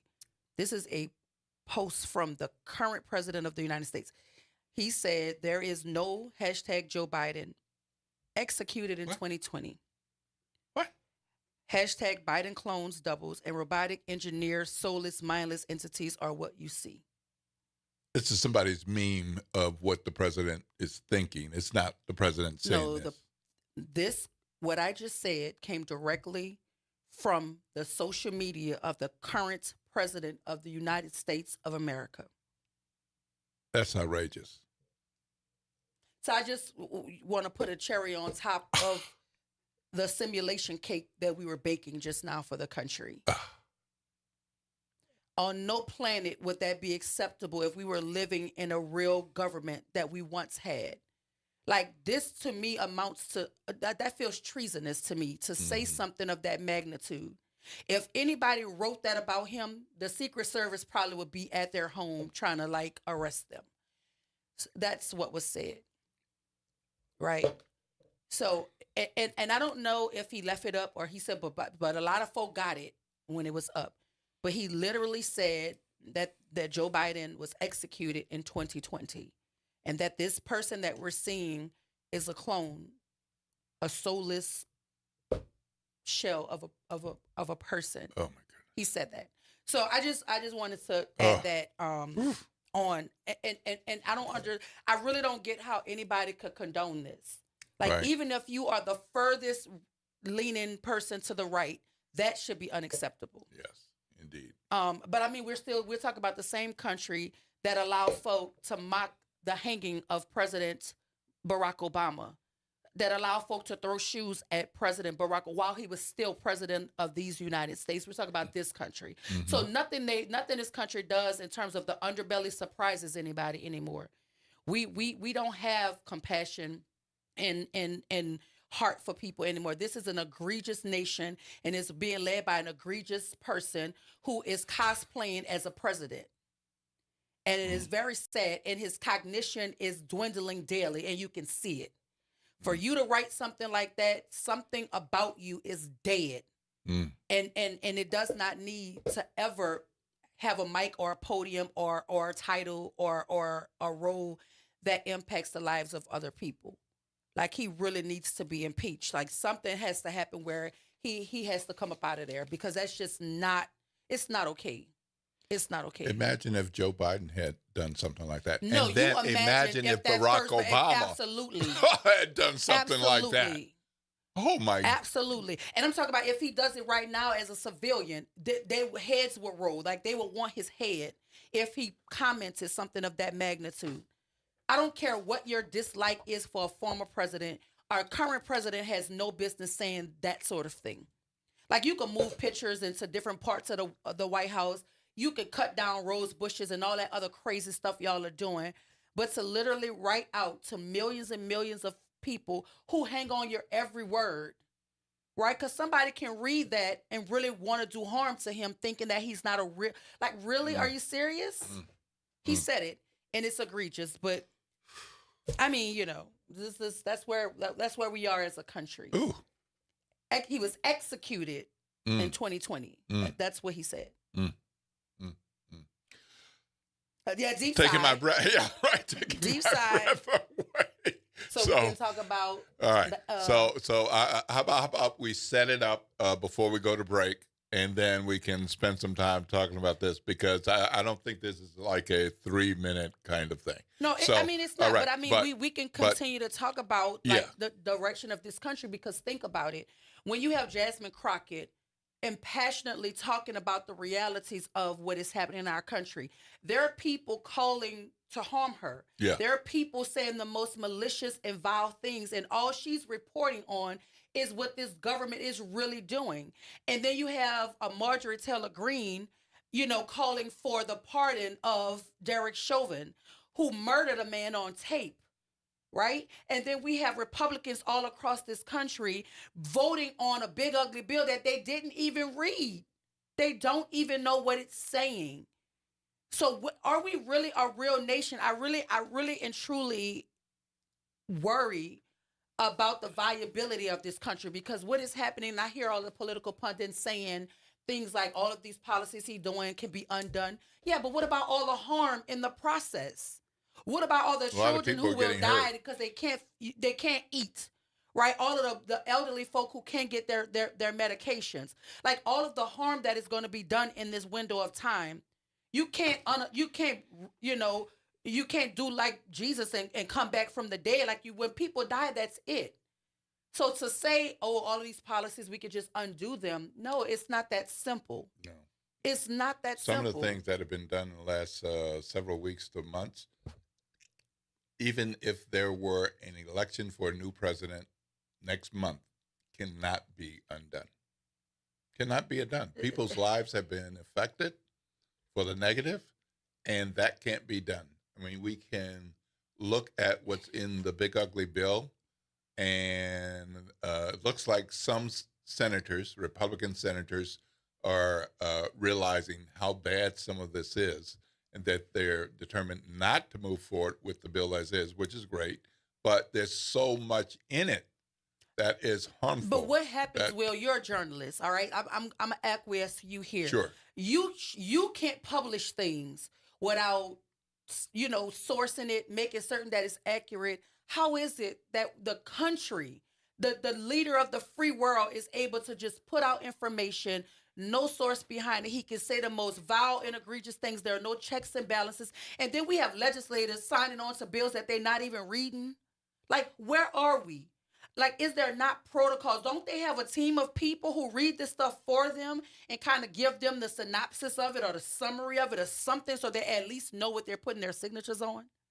Because for you not to know what the bill, like, they're going into their home states and they're being questioned by their constituents, and they can't answer to what they signed on for. Right. In some cases, they're saying, well, I agree with the overall, but I didn't know that was in there.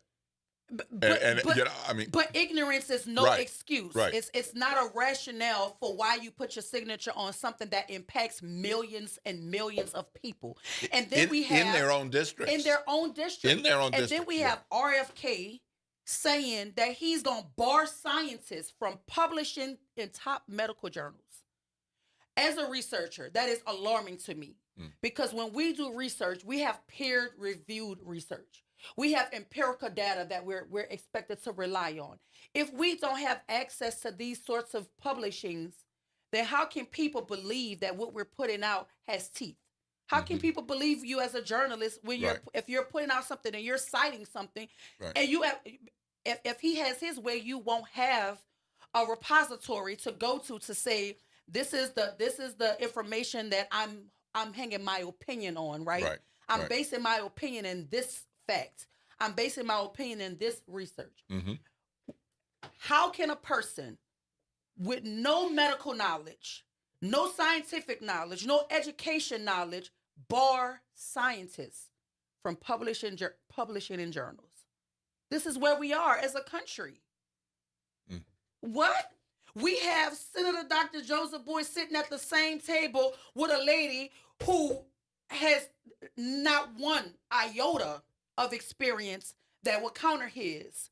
But she's the voice that they're listening to. Right. This is the country we're in right now. Right. Right. When a senator who has the education expertise, who has been a chancellor of a university, can't tell you what is happening in schools, but you're going to listen to the person whose only claim to glory is whoever her parents are, whatever wealth she comes from, and the position that they gave her. This is where we are. A press secretary, no knowledge, and just out there spewing information to millions and millions of people every day with no basis in fact. Well, more to come. We've got to get the break. And it's 8:47 a.m. We in trouble, Will, but I got it. We in trouble, Will. We in trouble, Will? You think? We are. We in trouble. Listen, we have to go to break, but when we come back, we're going to hear from Will with his JMC Analytics. And it's a doozy. It's ain't a it, doozy. Will? It's a doozy. And we're going to talk about it right here, WBOK 1230 AM, what New Orleans is talking about. All day long.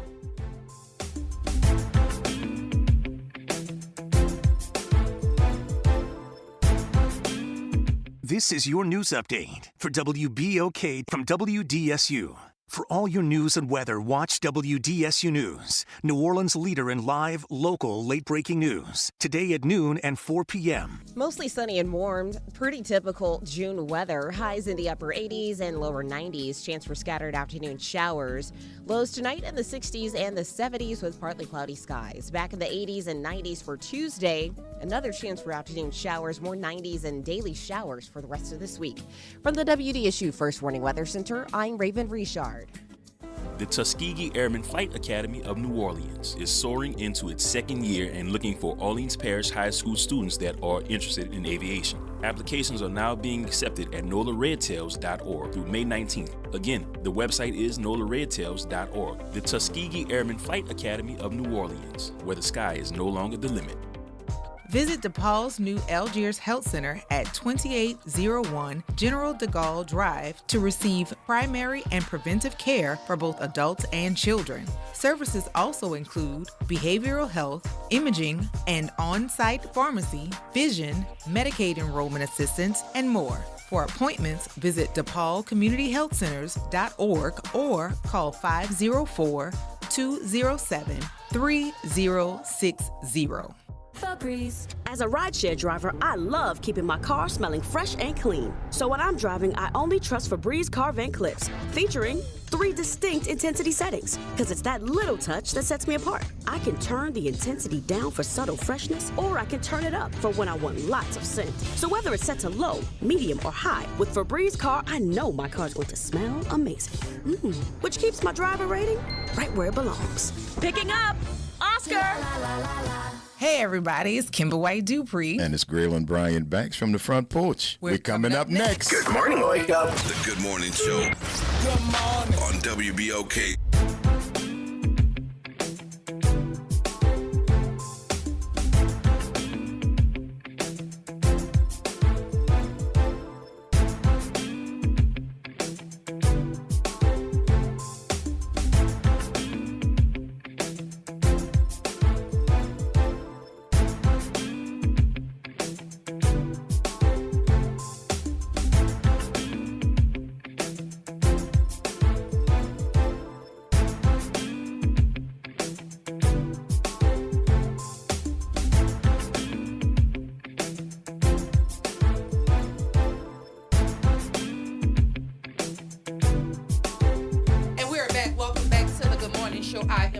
host, Dr. Ashanta White. Shout out to my co-pilot, Will Sutton.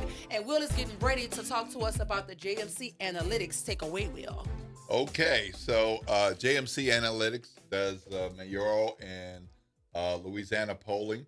So without going so deep into who John Couvillon is, and I just want to put out there that this is a snapshot in time, and there are other polls. There are private and internal polls for certainly the mayoral campaigns, the significant mayoral campaigns, and other campaigns as well.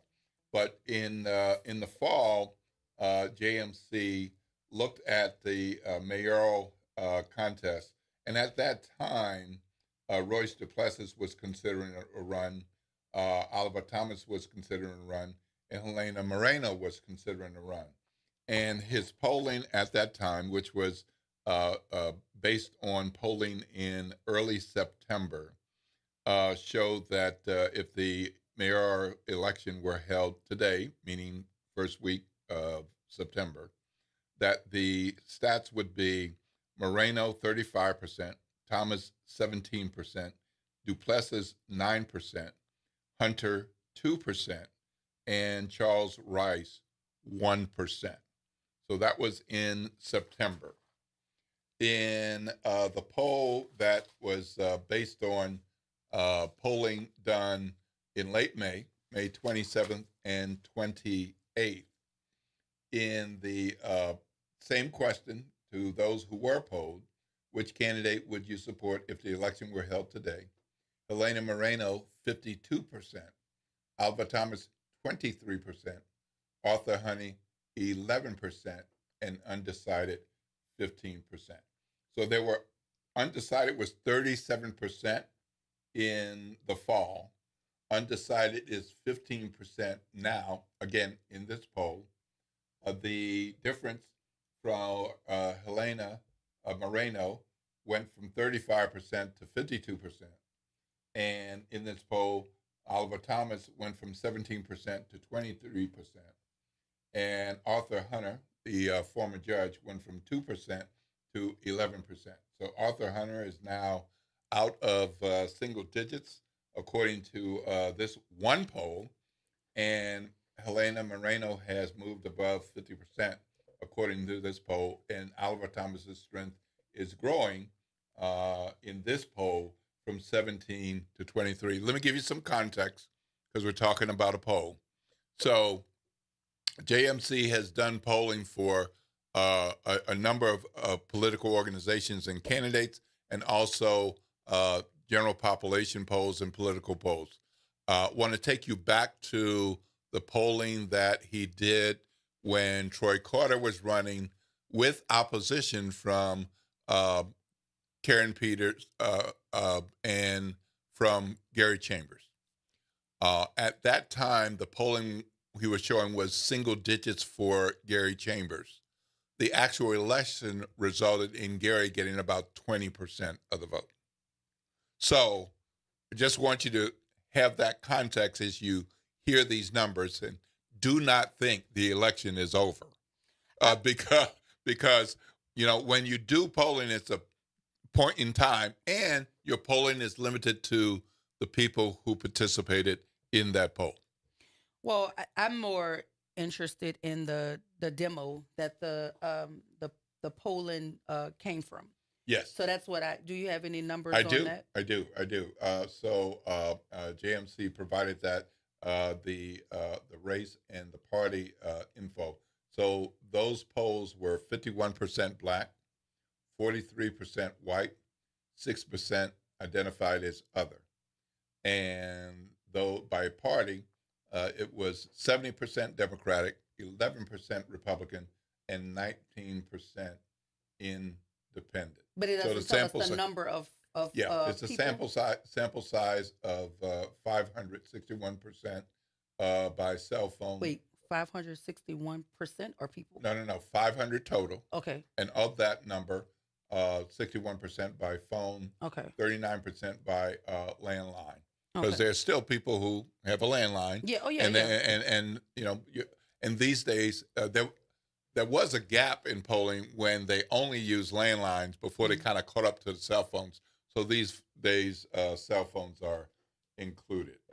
So the sample size was 500. That's correct. So these figures are based on a sample size of 500 New Orleanians. That's correct. Okay. Yep. And even more specific, it was 12% from Algiers, 11% from the Central Business District. I see the East is on there as well. Yep.